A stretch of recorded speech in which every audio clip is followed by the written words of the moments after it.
You are Locked On Wolves POSTCAST, part of Locked On Minnesota on the Locked On Podcast Network. Your team every day. Woo.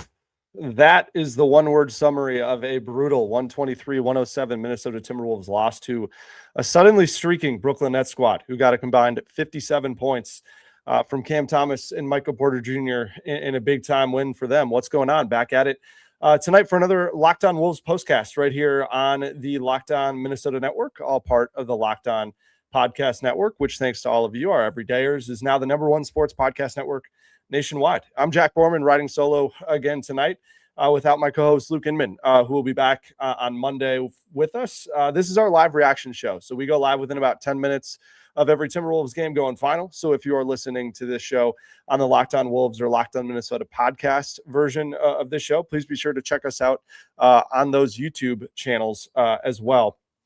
And subscribe so you get notified when we go live. Also, please follow our man, Ben Beacon, who's doing a great job on the Locked On Wolves daily show, which is on the Locked On Wolves YouTube and on the Locked On Wolves audio feed, wherever you get your podcasts. We'll get into who fudged up. We'll second guess some things, and we'll get into what we'll be talking about tomorrow. But first, Nets coming into this game with a defense that has been the best in the league this month after being the worst in the league up until that point. Kind of an interesting thing there. And combined with a highly efficient Michael Porter Jr., who's been tremendous without Cam Thomas, leading an offense that just really shares it. The Nets are 6-3 in December, a team that's been playing much better than their record of late. And they do get Cam Thomas back tonight for the first time in quite a while, after, I believe, a hamstring injury for him. And the Wolves looking to bounce back from just another crazy game in Denver. Anthony Edwards and Rob Dillingham both played despite being questionable in this game. And then TJ Shannon was evaluated, had an MRI, and he'll be reevaluated in 2 weeks with that left foot issue. But it sounds like he could be out closer to the All-Star break, which is 6 weeks from now. So that'll be an interesting one to get into. Start this game off in the first quarter.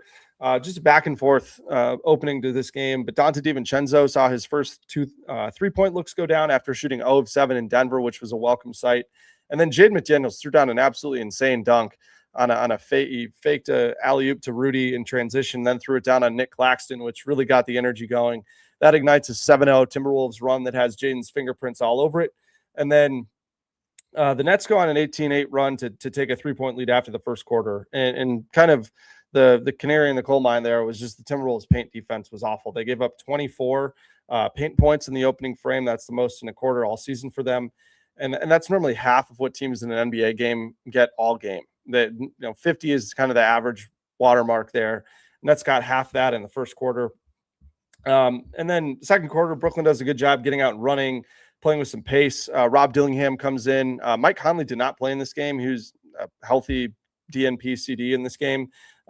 Gave some good minutes. But Naz Reid, not quite as aggressive as the Timberwolves would hope he would be. Took only 2 shots in his first shift. Meanwhile, Cam Thomas came in, had 12 points in kind of a dueling kind of gunner role off the bench. And then Naz comes back in his second shift, makes 3 big shots to kind of help bring some energy back in the building and kind of tighten this game up.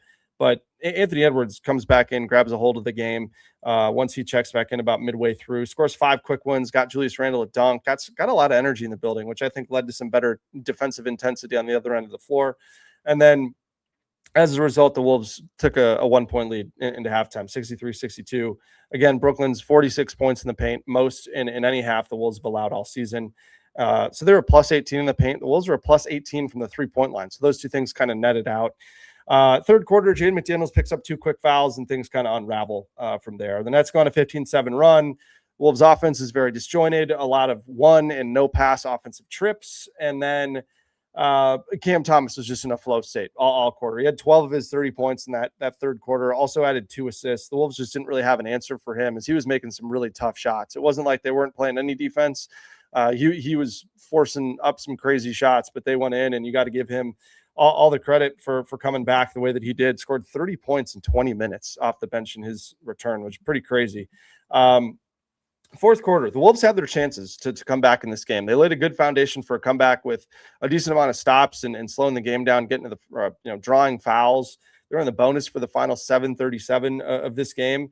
And then Anthony Edwards was just stuck at the scores table for well over a minute, which was a bummer. I was surprised that Chris Finch didn't try to call a timeout to get Ant back in the game a little bit sooner.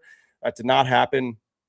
And again, Wolves had plenty of chances to get it to a manageable single-digit game, and they just couldn't get, they just couldn't get shots to foul. And they got looks at the rim. They got wide open looks from three, looks in the mid-range. None of them fell. So Wolves dropped this one 123-107 in what was a pretty bad loss for the Timberwolves, considering that this game was essentially tied at halftime.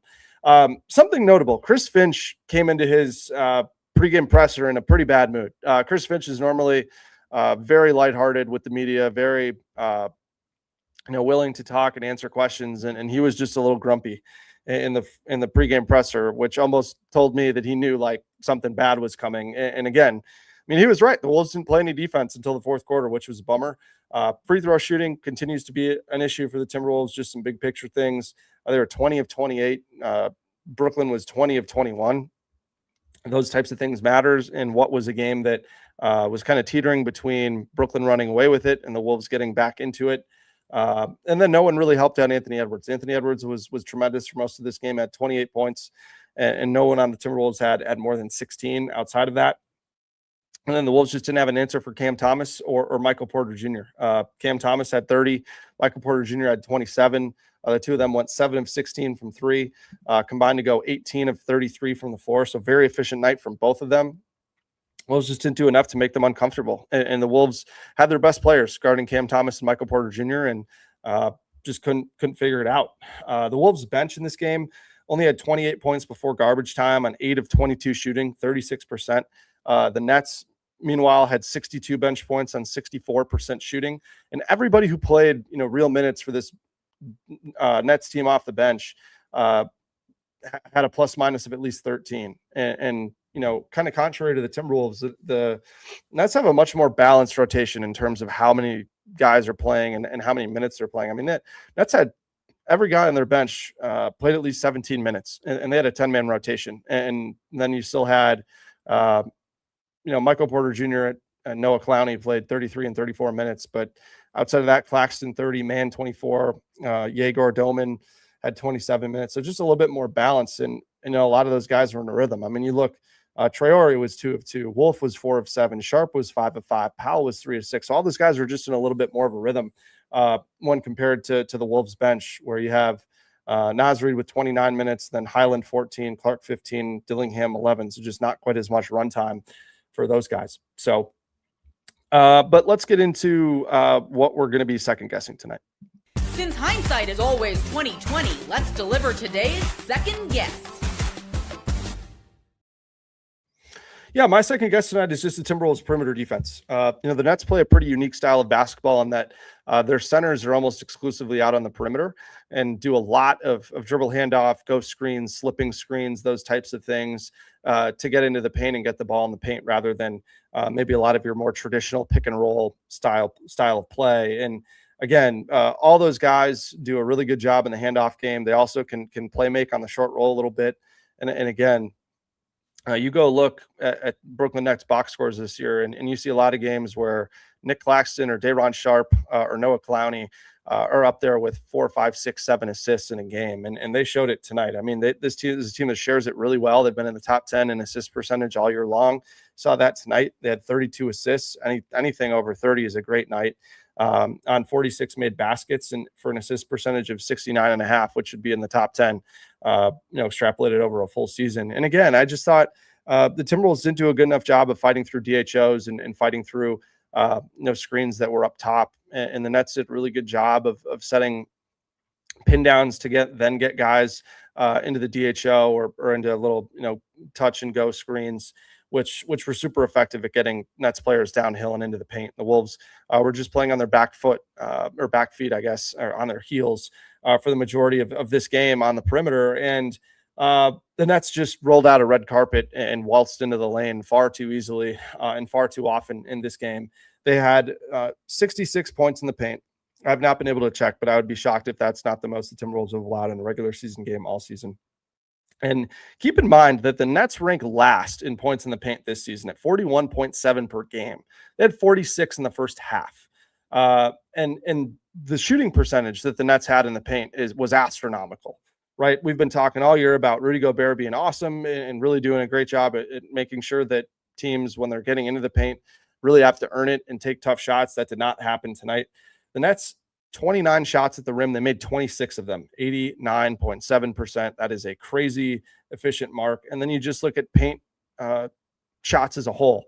33 of 39, 85%, which is an astronomical number. Again, league average for taking shots at the rim is much closer, up towards 70%, and it's around 37.5% in that short mid-range area. So again, for the Timberwolves to just allow the Nets to get whatever they want and make shots at a super high level in there was really troubling tonight. And I was shocked that the Wolves didn't really try to pivot off of that and play more zone.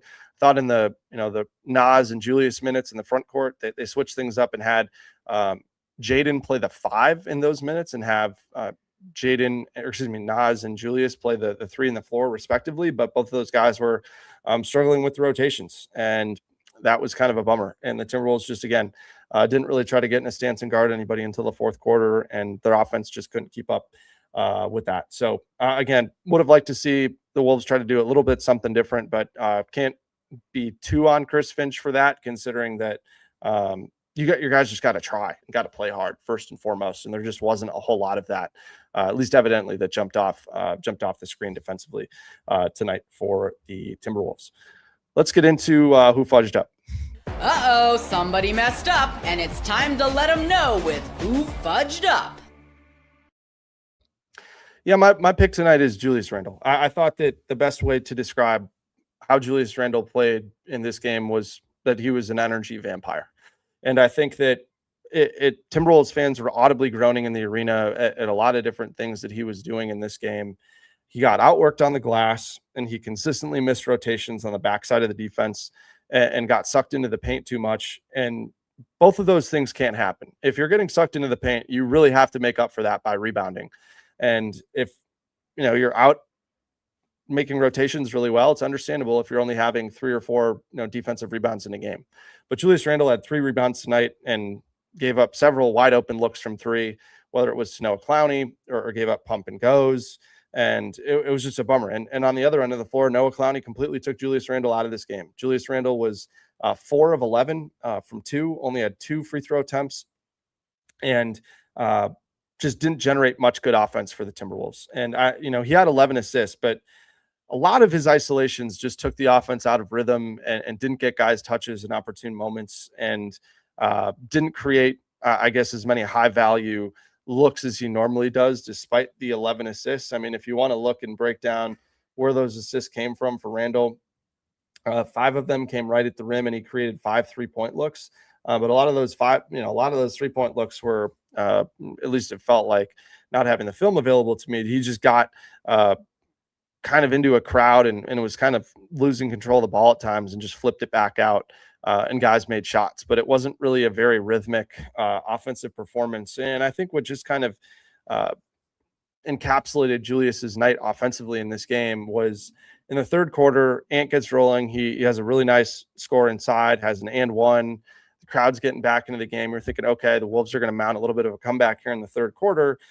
Julius Randle is open at the top of the key, but as Ant 1 pass away in the corner, and I believe Dante a 2nd pass away after Ant. So Julius Randle, keep in mind, has been shooting sub 30% from 3 all month, has been hesitant to take that shot.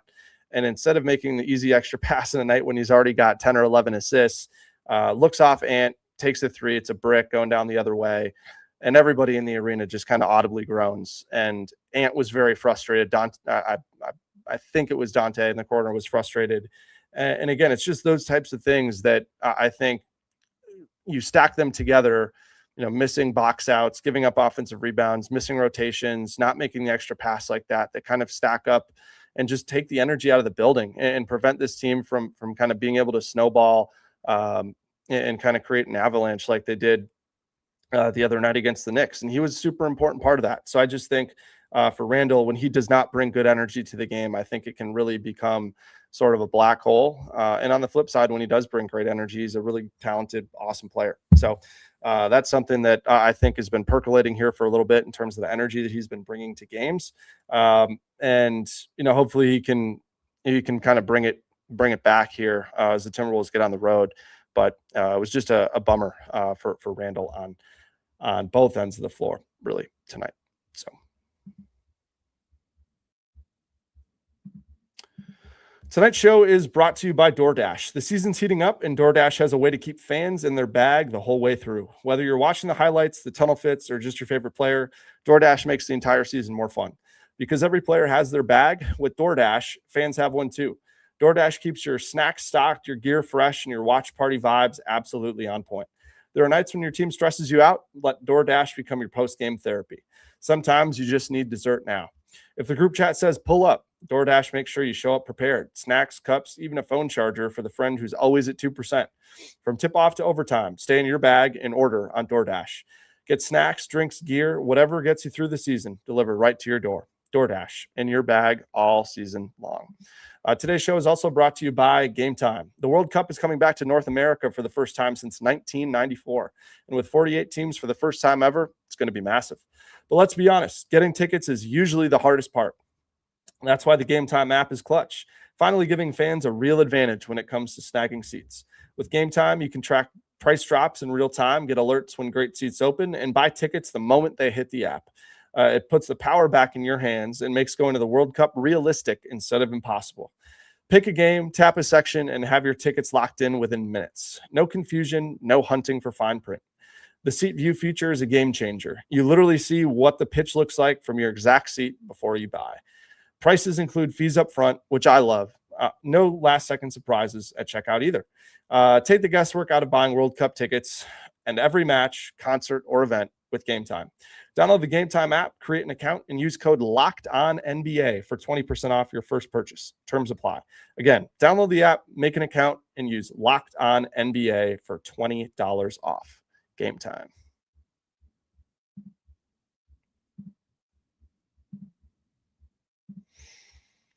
All righty.